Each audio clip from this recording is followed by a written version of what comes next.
I'm Ryan Miller. I'm the founder and CEO of Etna Interactive. We are, for the last 20 years, one of the leading agencies, marketing agencies in the elective healthcare space. But really today is about our three panelists. We're very, very lucky because we're joined today by Sean Mahoney. Sean's the VP of Sales of 4D EMR.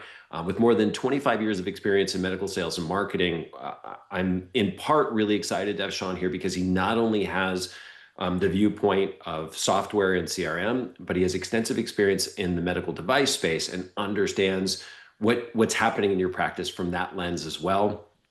Ryan Lurl is joining us from RSI, and for more than 15 years, he's helped more than 200 practices, both with their online marketing and with their CRM deployments.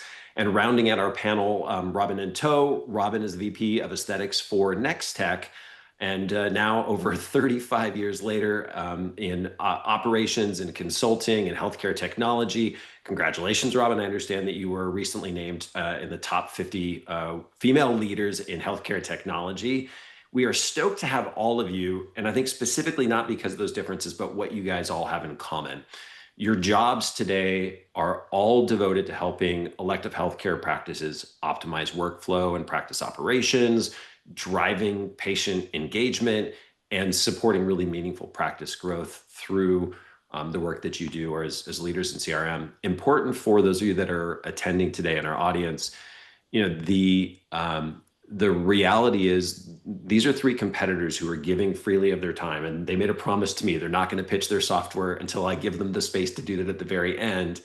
What they're here to do is to share all of this combined experience in response to a specific challenge that we observe with our client partners, which is they make a big investment in CRM, and for a lot of their practices, it sort of ends up working like a really sophisticated Excel table where it's storing information, but they're just not sure where and how to prioritize deploying automations of actually using the software to its full potential for the biggest effect for the practice. So first, I want to thank everyone on the panel for joining and being here today and being so generous of spirit to sit together and just share your best advice. Sean, why don't you start us off? Because my question for all three of you is this. Each of you, I'm going to ask you your top three recommendations for like first priority for building automations on top of a CRM. And Sean, in our prep meeting, you talked about actually starting at the very beginning. So why don't you lead us off? Yeah, first of all, thanks Ryan and Etna for putting this on. I'm really excited to be a part of it. And, when you talk about automations and CRM, I think people have a tendency to get really complicated with it, or they oversimplify it, one or the other. Every automation should either move the patient forward or add value. If that isn't happening, then it's just noise and it just adds to the complexity.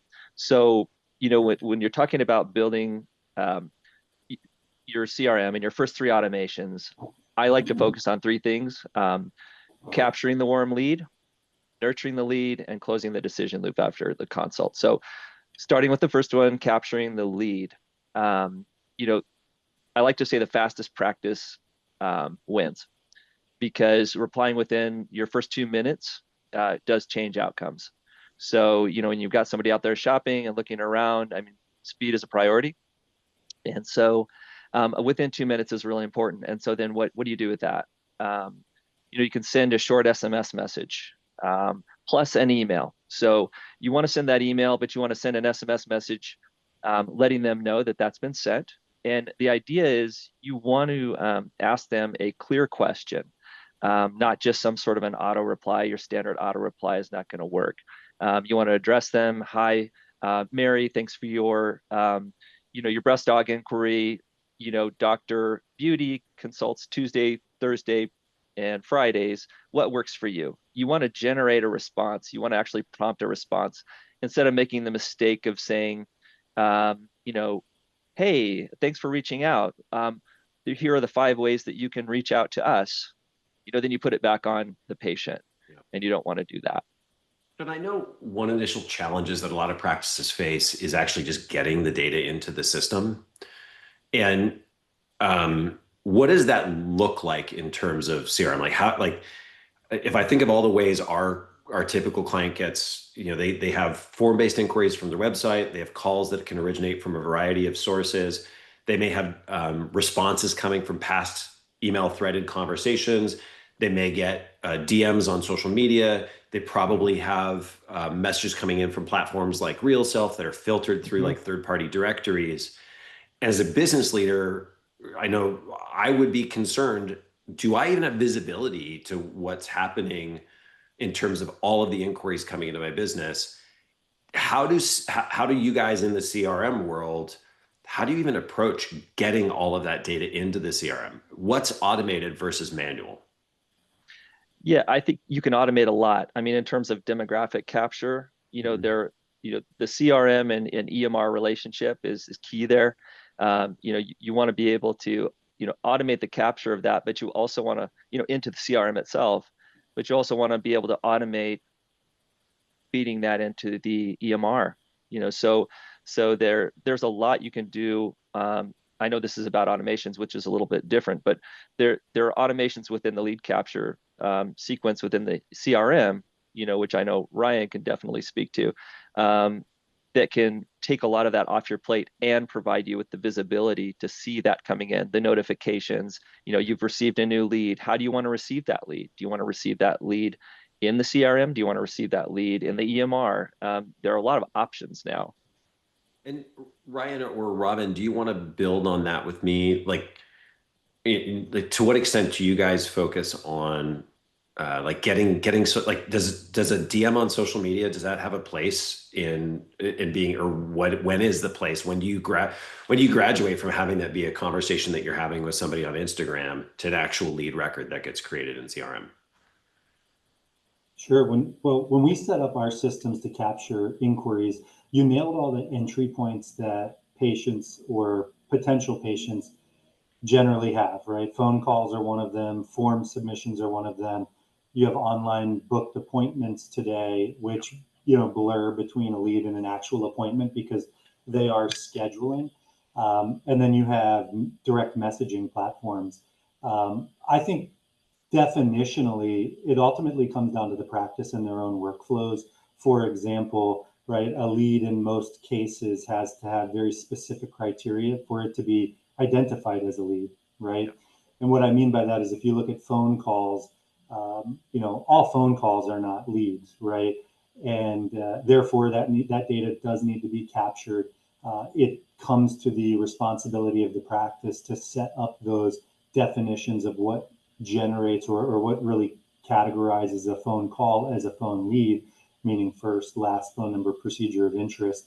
But ultimately, setting up the triggers to capture all of those entry points into the system, setting up your own definitions of what a lead is really the first data point that becomes critical in all of this. It's the top of the funnel information, and you need to set those definitions for yourself in many cases because everyone's got a different definition of a lead, right? Me, Robin, Sean, Ryan, and Etna could all have a very different definition of a lead. In my opinion, it comes down to the practice setting that standard and using that as their first data point to understand top of the funnel activity as it flows through. And I think for me, it's important, Robin, before you jump on, just for practice to leave this call knowing, let's say hypothetically you're very active on a third-party platform like RealSelf, where that email is not running, an inquiry isn't running necessarily through your website forms, but it just arrives in your inbox. There is tooling like a Zapier integration, things like that, that can parse email and automatically get it into your CRM. Because I think that's an area where when we talk with our clients who are post CRM deployments, and Ryan, they didn't have that conversation about what is a lead and what is the full spectrum. We often find when we look at the body of records created in the CRM, there are big holes where the practice didn't stop and think about, oh, wait, I have these inquiries coming in from over here. I better get them in. Robin, what did you want to add on that topic? Well, I was just going to add, I think that Sean and Ryan have really captured what the essence of a lead is and that you need to capture it. The problem a lot of times practices have is that they don't have a single platform that really recognizes all those leads coming in. And so their tech stack just continues to grow. And with that, then practices just don't take the time. Think about it. You've got, you may not even have a full-time person that's really managing this. And so you're expecting perhaps your front desk person to really just manage all of those leads, or maybe it's a marketing person and they just don't have one central place.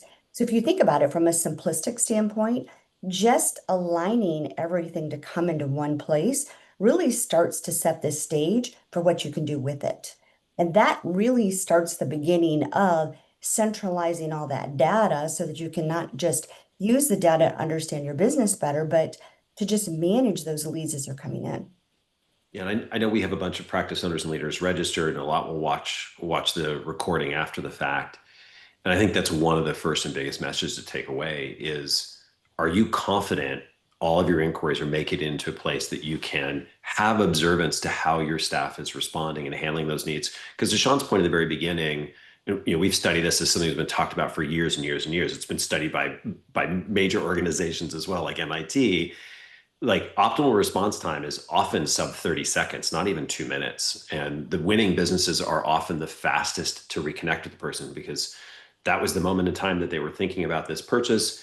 Minutes later, their life has moved on, right? They've got to go shopping, they've got to get to school, they're checking out at the grocery store, and they're not available to you anymore. So let's assume now we've got them into the system, and the practice has run an initiative. They've worked across the spectrum. They're confident all the data is there. Robin, what's the next thing that you recommend in terms of focusing on automation for lead nurture? It's a really important thing to think about this from the perspective of the leads are work. And again, your staff have a full-time job a lot of times. And so this is just putting in front of them an opportunity to kind of like shove it into a corner because you're going to focus on the hot lead, which is the phone call. And so how do you get them to focus on them? Fact of the matter is you're not really going to get them to do it because it's going to be an afterthought. So this is where technology, I think, really leans in. I mean, I think about AI in so many ways that we think about where it's optimizing our efficiencies with our practices. But one of the things that we've thought about intentionally is there opportunity for there to be more nurturing in a more specific drip campaign format? So for example, if a lead comes in and you're putting it into a drip campaign, does it need to go into a drip campaign that's specific for injectables or specific for facelifts? And that then gets to give you that refinement, probably some more personalization. We also think about, the generational impacts on how people want to be communicated with. And Can I so stop that right for 1 there, second? Because yeah. I'm realizing as I'm listening to you answer, I think there might be a part of our audience that doesn't know what a drip campaign is. So could you give me 2 sentences and explain what that is? Well, in the simplest form, it's basically providing information in small increments Mhm. to nurture or bring someone along, cultivating their experience to hopefully get them to the point of converting.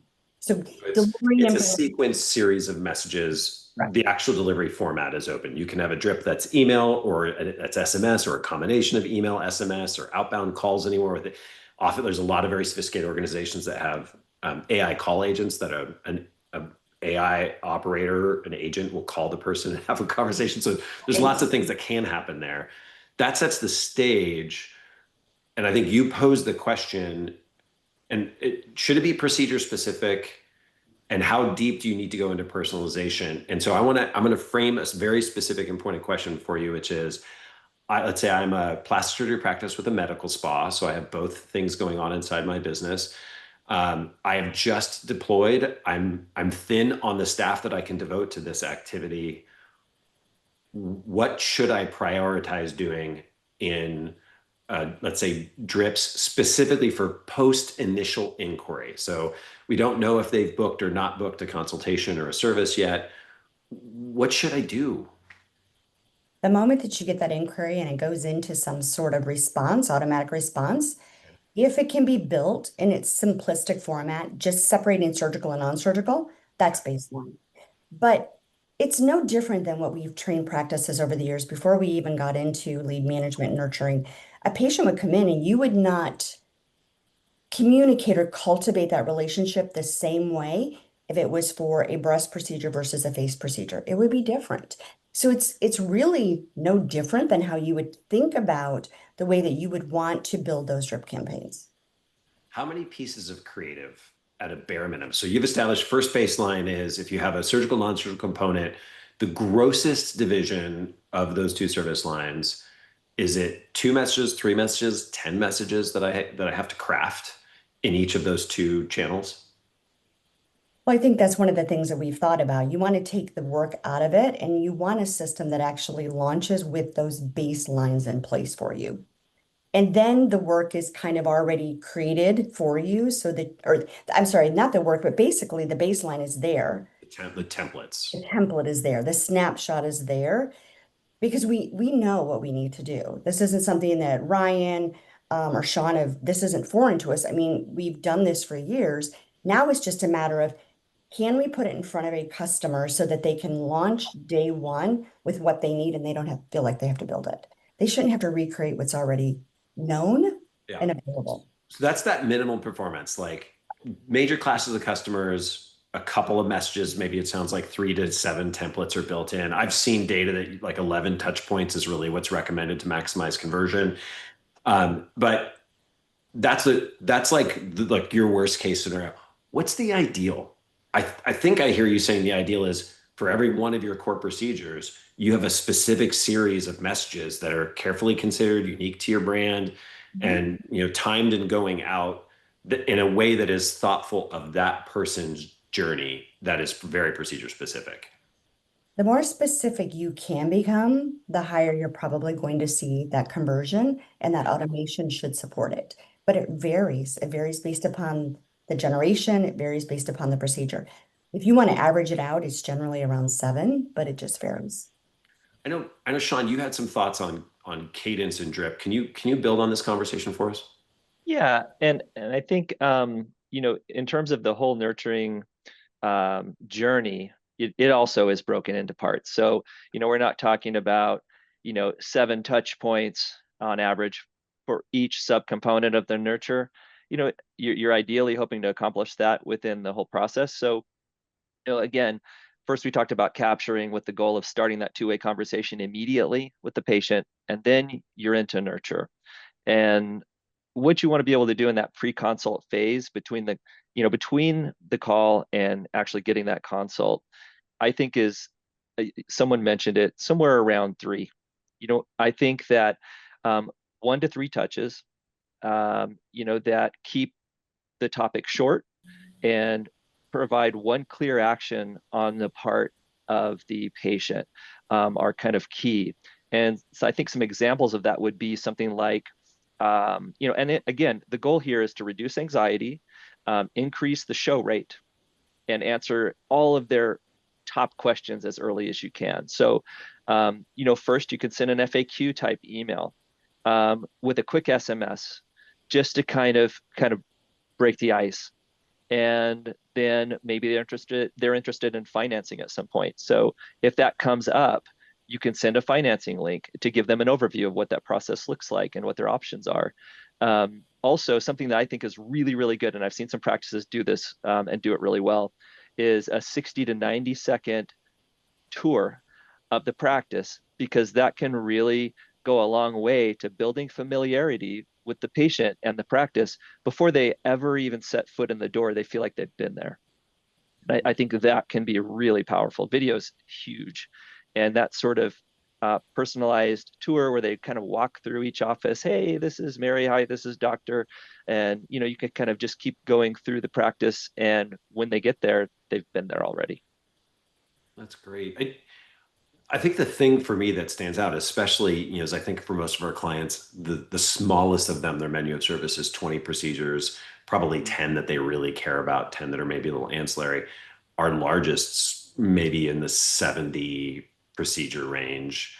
Mm-hmm. And if I'm going to do 7, messages for 70 procedures, that's 49 pieces. It's a lot of creative that I'm investing in when I start getting customers. That's not going to come out of the box. That's not going to be something that's on everybody's standard deployment or build. Definitely not. Yeah. And so if I'm a business leader and if I'm going to do it in-house, if I have a staff members do it, if I'm going to hire an agency or a consultancy that's going to help me with it, Ryan, let me bring you in on this conversation, because I think a lot of my interactions with you and your organization have been around the power of reporting. What do leaders need to be looking at, and what should they expect to be able to pull out of their CRM deployments to understand the impacts of some of the early automations? Can you talk a little bit around just leadership reporting expectations? Like, which for the people on the call, presumably they're somehow responsible for the practice, the CRM deployment, or its efficacy. Yeah. What do they need to be looking at to know that it's working? Yeah, sure. I'll try to narrow this down a little bit because one of the things that I come across with our practices all the time, especially in aesthetics and cosmetics, right? You go to sites, you see that they do. You said 20 and 70. I've got practices that have like 200 things they could do if you asked them to, and if they felt like they were appropriate to deliver that care, and they put it all on their website. And so if you think about this, the way that we're talking about it, well, that means we could have 200 inquiries at any given time with 200 unique requests for information that we have to nurture, right? And this becomes a burden on the staff, right? To the point where you get, integration or deployment fatigue, and that creates problems. It frustrates everyone. Be it the company you're working with to do this, as well as your own internal operations team. So the first thing that I always talk to practices about is starting small, right? Meaning you can start by invasive and non-invasive, right? You can start measuring these, and I'll talk a few minutes about the measurement of it. You can start with creative, sure, and this may not win a ton of people over from a marketing perspective, but as Google and Apple continue to make changes to email efficacy and the way they're auto inboxing things, we've seen the open rates drop, right? Some people may argue that with me, but we've got groups that were running 20, 30% are now at 10%, and you're lucky to get higher.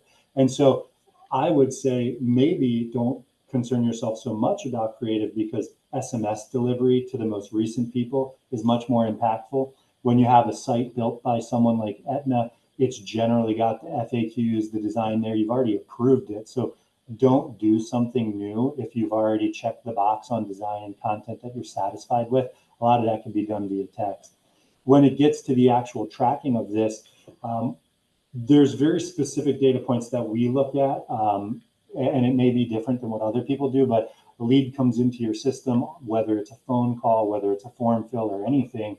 If you've got your system set up the right way, you can automatically take the demographic data from the lead and bounce it across the PM system, right? Nextech, ModMed, whatever it is, to identify, did that patient that was delivered something actually have an appointment that was created, and then follow that through to profit. That should give you a very clear indication of, are these actually turning patients into appointments, right? And once you know that, you can start to expand it. But I wouldn't go 100, types of nurtures deep just for the sake of saying I have 100 nurtures from my system. If you have 5 that work, then 5 could be a good number for you, right? You don't have to think about volume in this. It's not about volume of work that you did. It's about what's actually producing results, and that's how I would track that, at least at the top level. Yeah, can I steal that phrase, by the way, deployment fatigue? I'm 2 years in our inside of Etna to a Microsoft Dynamics deployment, and there are definitely days where I feel deployment fatigue, still trying to get the value out of that big investment in CRM. It's very real, and everyone should know. Everyone should be mindful of that going into it, right? Yeah, so I think starting small is a really smart idea, and as leaders, being able to look at benchmarks. And I think importantly, in a lot of the clinics that we're working with, I think maybe Sean or Robin, you said this in the beginning, a lot of clinics don't have a point person who is owning the deployment, and then its maturation after that deployment begins. So starting small, the challenge there, and I think the inspiration for business leaders is if you can see and you can prove to yourself that it's paying off, it might justify additional headcount or carving out space in someone's role, to importantly ask questions, develop a hypothesis, and say, like, is this doing as well as it could? I think if we change the messaging, or if we shifted from 2 drips post inquiry to 3 drips post inquiry, we can lift our conversion rate. Maybe, Sean, to your point, by adding a 3rd drip that talks about affordability and financing. Let's try that, and then look at conversion for the leads that receive this drip versus the inquiries that receive the other. That kind of hypothesis is something that's commonly missing inside of clinics, to be able to develop that, the wherewithal and the time to structure the test and to follow those results. But the ability is there to do the reporting in all of your systems to be able to support that. Robin, let's And I kind of, think just one thing to add to that is please. I just want to be mindful for everyone that that type of reporting is top down, right? It's not the front desk person coming to you as the CEO or the owner of the business saying, "Hey, here's how they're doing," right? You know, corporate alignment starts at the top, and you have to own that as a leader of your organization and drive it down, not expect a front desk person or someone wearing 10 hats, like Robin mentioned, to bring you the data that drives your business. Yeah, and I think for a lot of businesses, whether it's part of an annual planning process or a biannual planning process, to say, hey, we're making these big investments in technology. What do we want to do with it next? And we often coach our clients who are feeling in the like, I know I should be doing more with this, to go back to your team's reps directly and say, hey, can you look at my deployment with me? Advice on where do I go next so I can be engaged and loyal and excited about my use of your platform. Rob, let's pivot for a second and let's talk about some of the other features that are emergent inside of platforms that are really helping to drive and support more rapid conversion, because we've been talking about the importance of timely connection with clients. And interestingly, we just had, I think it ties into this, we just had a question from someone about like, what do you guys all recommend about CRM's interface with after hour inquiries? So could you talk to us a little bit about some of the cool features that are present in many of today's CRMs? Yeah, no, I think one of my favorites is the missed call text back. People call, people step out of a meeting and we go through meeting fatigue all day long these days, and they've got a short window and they're like, okay, I need to call and follow up on this inquiry, or they called me back, or maybe I want to schedule something. And they make that phone call and then there's no response. And so people are apt to just pick up the phone and keep calling the next person down the line. And so I think that a lot of times the tools are being enhanced and developed to help. And so this feature actually is one of my favorites because it gives that initial texting conversation lift, because someone calls and immediately can text to them back from your practice and say, hey, I am so sorry I missed your call. What can I do for you? Or what can we do to initiate a conversation right now? When we know texting is definitely a viable way of people communicating. And so it just introduces that safe, more convenient way for people to communicate. And we know that in the aesthetics market, people are all about convenience. Practices that deliver convenience definitely deliver differentiation. So that's one of those components that I think is one of my must-haves. Yes. I apologize because I'm about to hit you guys all with a left hook on this one. I didn't prepare you in advance for this question, but David's bringing it up, and it's interesting. It's something we're struggling with right now in terms of formulating a response. Texas, I think many of you will know, just passed a law about essentially really, really burdensome regulations to be able to send business to consumer SMS communications into the state.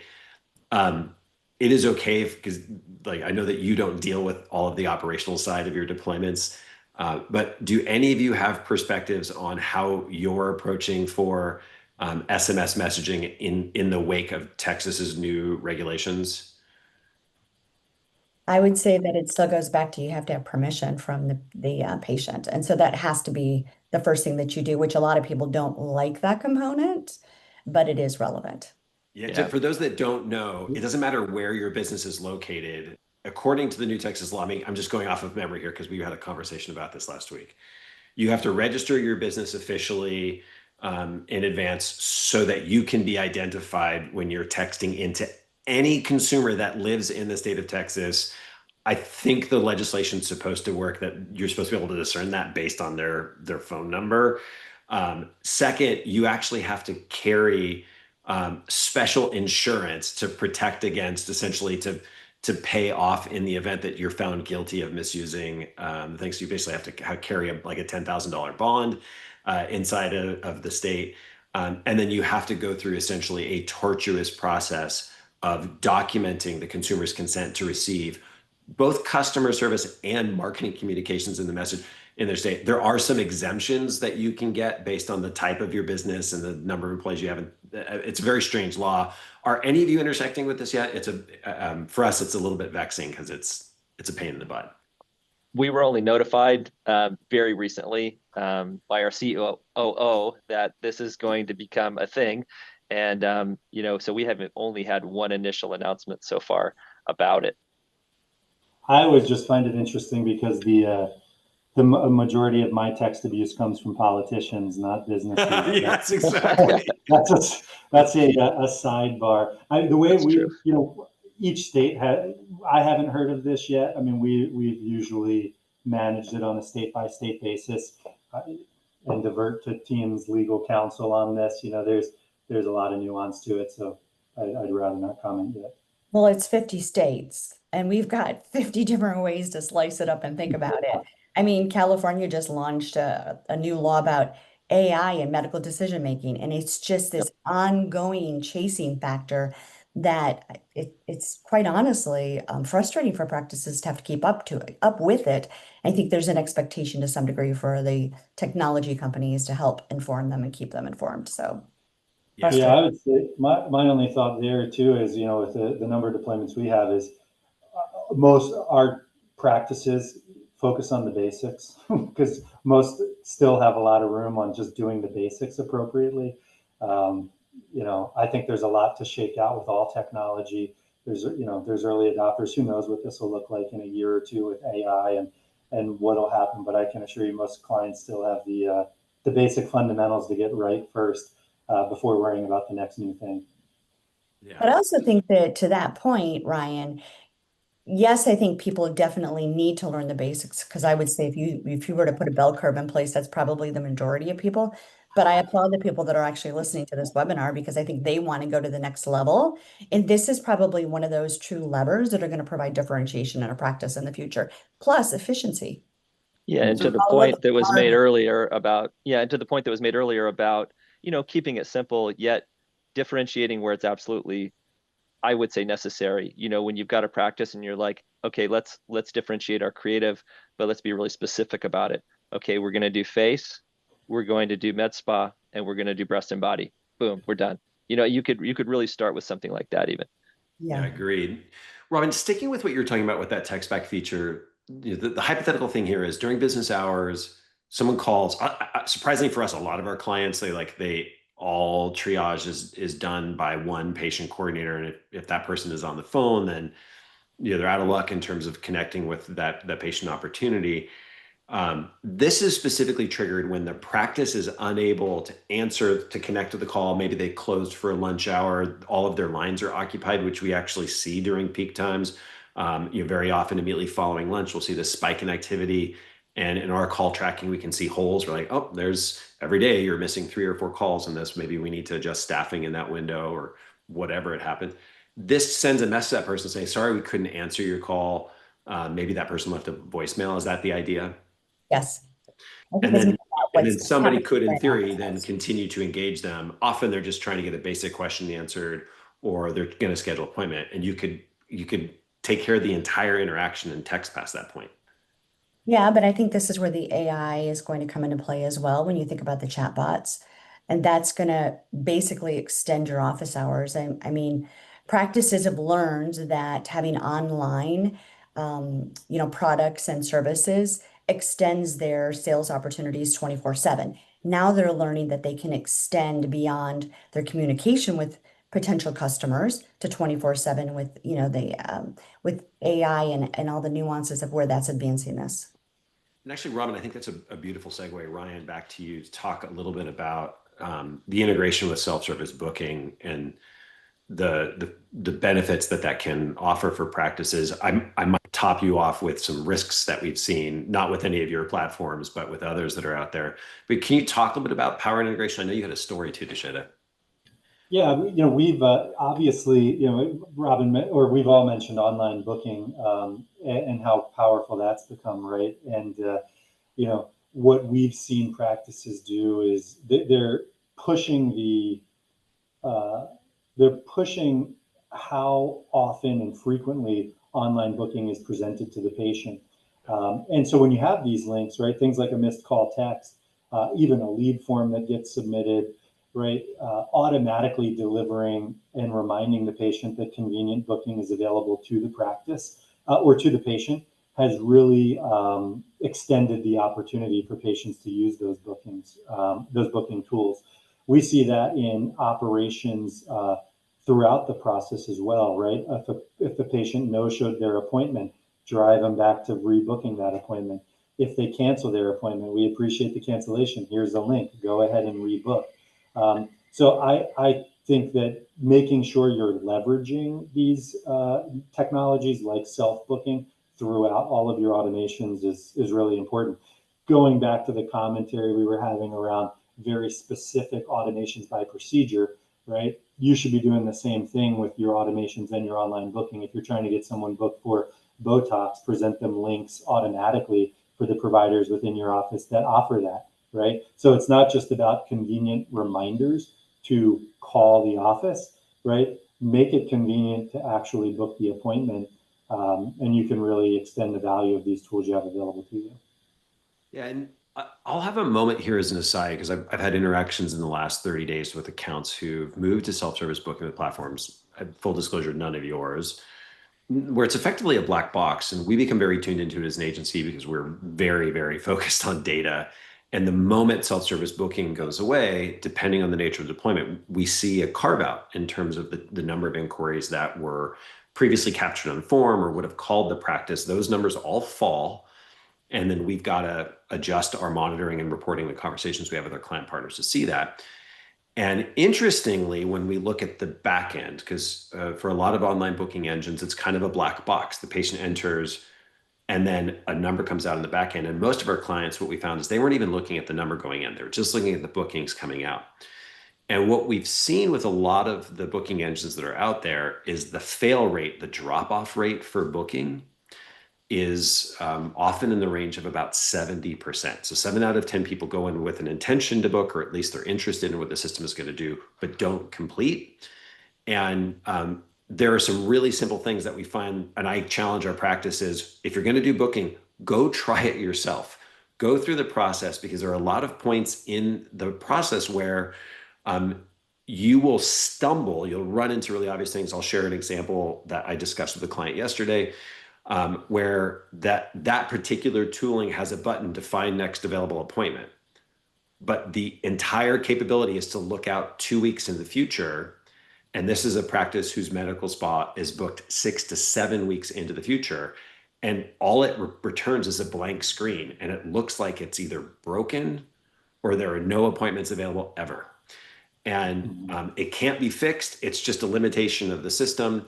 And with our nudging, they're engaged in the conversation to try to get the user interface modified. So recognize that for all the good of self-service booking, there's also some risk factors in there as well. And to be really interested about what your consumer is going to experience when they get in there in case there's a need for improvement. Sean, I got a question about that for you, actually, Ryan. Yeah, please. Turn the panel back on the host. But I'm curious. So let's say you have online bookings like that, and you say 100 people enter online booking and 70 people go into it but don't complete. It sounds not too dissimilar to, the same if you looked at online forms, right? 100 people might submit and 70 of them you never even get on the phone, right? You're chasing these forms. So I don't know if it's so much a question, but it would be interesting to compare those data sets, the form submissions versus online bookings, and the throughput from them. Well, I'll say I have visits because of, we work with hundreds of practices across North America, and I can see ones where two different factors inside the exact same platform who have availability inside the 2-week window, and inside different platforms that don't have this sort of buggy behavior around finding the next appointment. And what we see is that drop-off rates between 22 and 35%. So it's twice the drop-off rate. And the only thing I can point at as a consulting partner with our clients is the fact, this behavior is horrible. The system is not doing a good job. You're saying 70% of that particular product. So the point was, be mindful of your solutions, make sure they're working for you, not against you. Totally. Yeah. 100%. It's a great synopsis, Ryan. Let's take it back, Sean, to you for a second, because, I think, at this point, if we've done everything right, we've got everybody in our system, we've nurtured them, we've got some decent bookings and consults. What happens then? Is there room for automation after a consult happens? And does it matter should I do something different if that person books or doesn't book at the consult? Yes, definitely. And we're still sort of, and I want to just make a quick comment on the previous discussion because it Please. pertains to this. In speaking with some really busy practices who have experienced that, that loaded calendar and the frustration with online booking, a lot of them are beginning to convert that process away from booking online consults to booking pre-consult phone calls. To do a better job of pre-screening those patients, because there's dual complexity with booking online consults. You end up bringing in patients that should have had that pre-consult phone call. So then it really helps to eliminate that. Also, the process is much shorter. The form is much shorter, and you eliminate steps to that first conversation, barriers to the first conversation. So just a little tidbit there. Just spoke with a practice the other day about that. So post consult, are we talking about moving? Ryan, can you cue that for me again? Sorry. So we've got to the place where a consult has been scheduled and or has happened.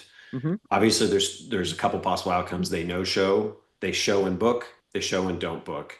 Where's the room for automations after or around the consultation? Yeah. So when you've got the post consult, you're sort of in that post-consult decision support phase is what I call it. That's where, from a marketing standpoint, they're going to say, it's time to kill top funnel, which means stop sending entry-level messages. Don't repeat yourself. Don't send the messages that they've already seen before. Let's send something more appropriate to this stage of the process. And also still, you want to, send something that feels different than it did before, but you also want it to be something else that moves them toward the next step. There's got to be an action involved. So instead of sending short messages that are generic, you can send something that supports the decision, like a thank you video from the surgeon themselves. Those can be very successful. I see a lot of that happening now. You could also send a recap of the visit. You could send an estimate with one clear next step, which is to either book surgery or make a deposit. It depends on where they are in that journey, but you can be very specific at that point if you've done the other parts right. And what it does is the goal there is to make the decision feel personal and give clarity to that process. So it's got to feel personal and be very clear at that point, I think. And I think for a lot of our attendees today who are aspiring to provide leadership inside their practice, some things that were important that you were talking about there is stopping earlier where automations and workflows. So you talked about killing it, and it occurred to me, like, maybe our audience doesn't understand, like there are triggers that when somebody changes stage and they have either scheduled or completed a consultation, that can be a digital signal that tells up earlier automations, like, okay, your job is done. Don't send them any more of those earlier messages. They're now in a different place with us, and starts new automations of different kinds. An automation, I think Ryan, you talked to, or Robin, you were talking about, like if they no-showed or they canceled the appointment, automating the link that you would send them, Ryan, in your example, to rebook.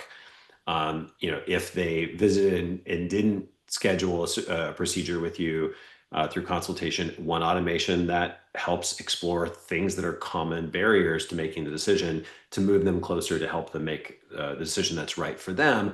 And if they definitely booked, locking it in and making sure that they feel supported and they get all the things that your staff might otherwise have to send to them manually to prepare them for the journey that they're about to undertake. So that's the importance of these connections to groups like 4D and EMR, right? Like if you're using a tool that doesn't integrate with them, right, I would say that's problematic, because part of your funnel's in one system, the other part's in their system. You really need that complete linear understanding of what the patient's doing to kill automations and shut them down.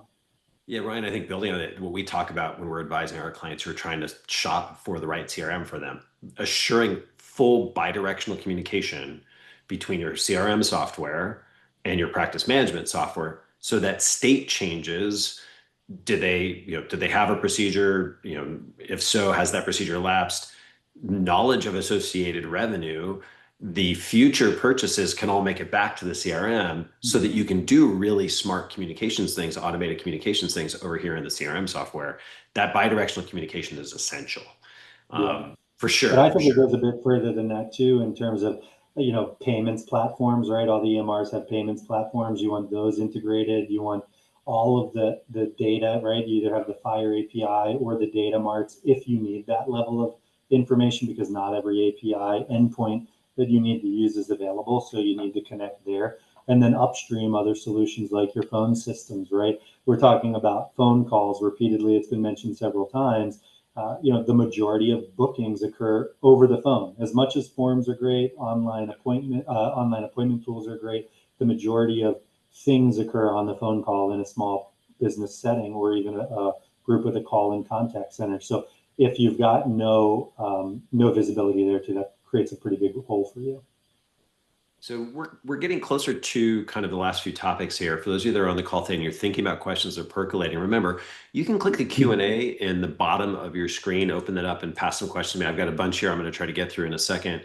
But it's time to start loading me up because we're getting near the end. I know, Ryan, you were going to talk a little bit about reactivation, recall protocols. Could you go there with us and just talk a little bit about, a lot of our practices have kind of annuity driven services, things where patients might come back over and over again. They have situations where like there are like if somebody no shows, if somebody cancels last minute, there's a lot of things that automation can do to make the practice more efficient there. So can you talk about those things?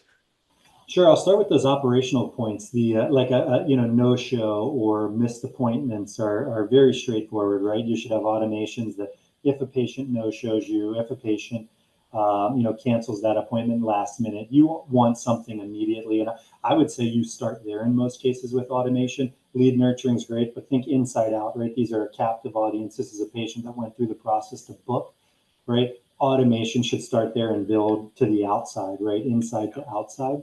I also think there's other things that you should be considering. For example, let's say someone had a Botox treatment from you, you see the bills, the charges, they got the procedure. It's not just waiting for them to recall in 90 days, but what about reminding them in 2 days that they should be back here in 90 days, right? Getting them on the books in advance, and keeping them prepared. Not every time do they book that next 90, 120-day appointment with your front desk when they're leaving the office. Yeah. So those are a few simple examples of operational automations you could run. When it comes to recall, it's using that same set of data based off criteria that you have within your practice, right? Using Botox again, right? 90-day, 120-day reminders are really helpful. We find 210 is helpful too, because if at 210 they didn't come back to you, there's a good chance they went somewhere else. And maybe you'll catch them in your net versus them going back to that practice that they probably went to. We find using that history and that appointment data is really beneficial. To be able to set up those automations, you've got to have a system connected with your PM solution to even get and ascertain that data. And then one other thing that I think is valuable to think about that a lot of aesthetic practices don't is that cross-sell opportunity, right? If I've been getting fillers for 10, 12 years, and I all of a sudden hit a trigger at 55 years old, then maybe I need to start learning about a facelift, right? Because eventually the volume of fillers doesn't support the work that you as a surgeon can do, right? I guess the people that are surgeons will agree with me on the meeting. Those that aren't might think they can do it better, but you want to be able to think cross sells as well. There's triggers based off historical purchase data that would allow you to start cross marketing new procedures or opportunities, laser surgery, et cetera, for a patient at the right time. Awesome. Why don't you wrap us up? And I think this is the area where we all may have something to say, is just reflecting on the rise of AI in terms of how and where we interface with our data and how and where we interface with our patients, and what that means from a CRM perspective. So just kind of leading off where Ryan just, captured the essence of reactivation and retention. I think that one of the misses in the industry is thinking of a lead management tool as just being for cultivating, collecting new leads. It should be every bit of a reactivation retention tool as well, because that's a component that's really important in practices, because it's just so much more expensive to work a new lead. But the other tools are AI. I mean, and when we think about AI, one of the things that is out there for us to kind of think about in the essence of optimization in our businesses is AI in CRM is very relevant. I mean, we're seeing AI in just the chatbots. I mean, that's not new. We're seeing where that has a big relevance in that 24/7 type of concept. Going back to that tool, that texting missed calls, that's where AI is coming into play to help manage those text messages such that, you can flip that on so that after hours, that becomes a different type of text that starts to generate and cultivate that relationship. We think about the content and your social media and what you're trying to do there, where AI can support and, help facilitate on ideas that help generate some differentiation. AI is definitely in place for the different workflows. We talked about all these different drip campaigns that we want to build. Where does AI have a place in that? It definitely has a place in the CRM tools that are available. We also think about just managing the reviews. You've got the Google reviews, the Facebook, you've got all of those things where AI can help as well. And so a powerful CRM should be able to help facilitate and work through those things, because if you're going to use a tool that's really meant to support across all of your interactions with your potential customers, you want it to be able to be efficient. You want it to be able to be something that doesn't incur more costs or create a bigger lift on you and your practice. And so we have to lean into AI, but we have to think about it from a safe perspective. And that's where, I mean, I mentioned it earlier, where California has this new law about medical decision making, and where chatbots can potentially have some, foul areas there where they're generating content that's learned, because that's what AI is. But once that bias comes into play and it generates content that is insinuating medical decision making, then we have to pause there and think about what is the governance around the AI in these products. And that's something that, from a technology perspective, we're very focused on, and we have to lean into it, because we recognize that no longer as a technology company are we just beholden to what we produce and create for our practices, but we also have to think about that's now becoming patient facing as well. And so there's a lot of responsibility. We shouldn't run from it or be afraid of it, but we should be cautiously optimistic about it as well. Yeah, I think about one of our clients that had deployed a chatbot over the beginning of the first 2 quarters of this year. And like one member of their staff spent almost 2.5 months training the AI to sound like their practice, to answer correctly, to add guide rails when the bot was suggesting things that were not appropriate given the context of that, the chatbot communication platform. And I like full props to them. They're one of our client partners that tend to do everything well, but they have the staff for it, and they have someone who was willing and able to dive in and to learn. And we don't see that quite as often. And I'll test out clients' bots and really quickly run into hallucinations or very scary things that are being said. They can learn, but they're like the one of the most foolish employees you can ever hire. If there is a pile of dew, they will step in it until you train them not to. So I think that's going to be pretty common there. We've got some really good questions coming up in the audience. First of all, thank you guys again so much. Before I get into Q&A, just remind everybody again, your platform, your CRM platform, and give me the one sentence pitch. This is the sales moment I promised each of you for being so generous with your time. That why you would like people on this call who are shopping for a CRM solution to call you after this event. Robin, take it away. So Nextech does have Nextech CRM, and it is being launched with those templates that I talked about that do provide that snapshot by specialty that's going to give you those 70 plus different types of responses that you are looking for, so that we can help practices launch quickly and efficiently. Awesome. Ryan, give us the RSI pitch. Sure. Our system's very comprehensive healthcare specific CRM. Practices want to look at our solution if they're looking for, in my opinion, the most complete and comprehensive solution from a data, patient acquisition, and patient retention perspective. Awesome. Sean, this is your pitch, man. Take it away. Yeah. So 40 EMR was created by Dr. Robert Pollack. He's a plastic surgeon, and he really wanted to create something that was, from an EMR perspective, simple, all cloud, and aesthetic specific. So, and he simplified a lot of the doing business as components when it comes to the EMR doctor relationship. On the CRM side of the equation, one of our focuses has always been an open API. We integrate with many platforms, including RedSpot Interactive. We integrate with other CRMs. A lot of times practices will come to us and they've already got a CRM relationship, but they want to plug it into their EMR. So we're able to do that. And lastly, we're in the process of building out our own very deeply integrated CRM called the 4D Zone. It's a Go High Level based CRM that we're really excited about, so that practices who are looking for that type of an option will have that as well. So we're super excited about that. And again, I learned a lot today from the others on the panel, and I really appreciate the opportunity. Thanks. Awesome. So let's get some of those last questions in there really quickly. We've got a question coming in from Andy about self-service booking and requirements that for a lot of our clients, they have a credit card option. They have like a pre-qual form that are required.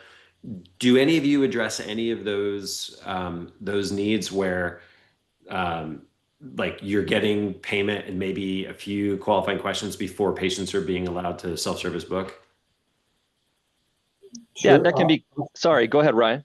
Yeah, I was just gonna say I'll speak to that. We do that with both the two systems on the call today, Nextech and 4D. We allow for credit card capture to save on file that gets stored in the ledger of the systems, or you can charge a consult fee. We find that to be pretty beneficial. It opened up a lot for plastic and cosmetic surgeons that wanted to take booking with great success versus just having free consults. Yeah, Sean or Robin? Yeah, Go ahead, Rob. I would agree with Ryan. I think that, and even going down to the type of appointment and even to at the provider level, do you need to require a credit card? I think that those different types of preferences are important. And so those are things that we've put in place. So, yeah, and the practices can customize that too, depending on what level of information they want to collect in advance, or if they want to simplify that process. There are different options to kind of set that up within the EMR. If you're doing it within the EMR, or in the case of RedSpot, you could customize that process there too. So the next question comes from Andy. It's about setup, and I'm gonna, Mandy, I apologize. I'm gonna twist your question a little bit because I think to be kind of egalitarian and fair to everyone. And it's about, given your expertise and your platforms, what do you recommend that a practice budget for, plan for in terms of staff need for successful deployment and kind of that immediate post-deployment customization and internal training for their team? The language we use with our clients is, you need a champion for the entire initiative who's going to own it. It might be for several months, their full-time job. You need to plan for things like the migration of some amount of old data into new system, or some amount of manually captured data that you have today into new system for it to be meaningful. You're going to have to play a role in, Ryan, like what you said, defining what is and is not a lead, defining initial automations that you want to deploy. But let me pass it back to you. I'm a practice. I'm about to shop with you. You're being a good advisor to me and say, look, you need to have this amount of human resource, this kind of expertise ready to do this well. Ryan, why don't you start us off, then Sean, then Robin? Sure. Most of our clients have stood up their medical record system before they adopt our solution. I err on the side that standing up your CRM is the same amount of work, right? When you do it the way that we believe to be right, you're integrating multiple platforms into your CRM, inclusive of your medical record system, meaning phones. You're working with marketing agencies to deploy ingestion methods, and you're going through a process of you're going through a process of change agent, if you will, right?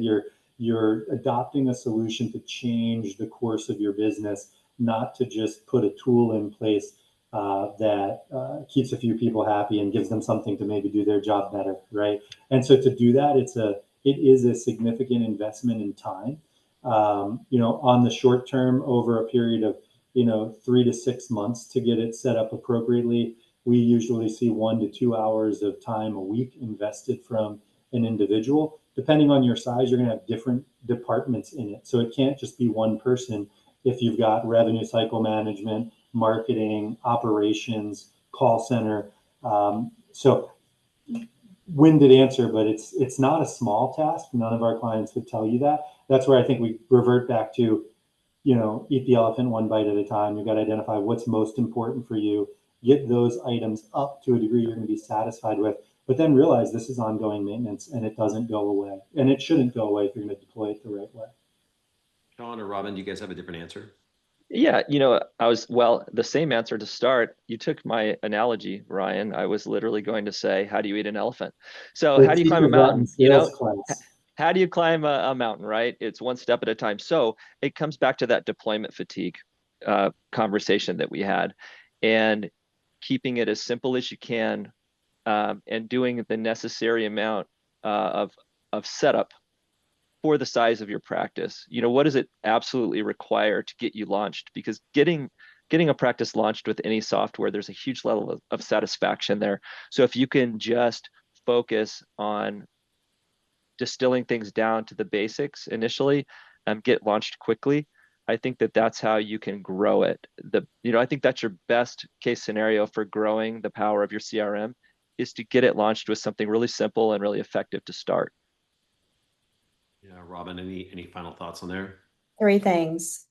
Champion, recognize there's change management, and look for as much out of the box as you can get, because there is going to be a lift, but the goal is to get yourself up and running as quick as possible. Recognizing though there will always be the updates and things that you need to finesse as you go along. Excellent. We have gone over on time. There's some other great questions there. I might send some follow-on to you guys to do a follow-on article or piece about it inspired by some of these questions. Again, Sean, Ryan, Robin, my thanks to you personally and to your organizations for allowing you the time to participate and being so generous with your knowledge and experience. I know it's been really, really valuable to our attendees today. Again, just from the bottom of my heart, thanks you guys. The generosity is inspiring.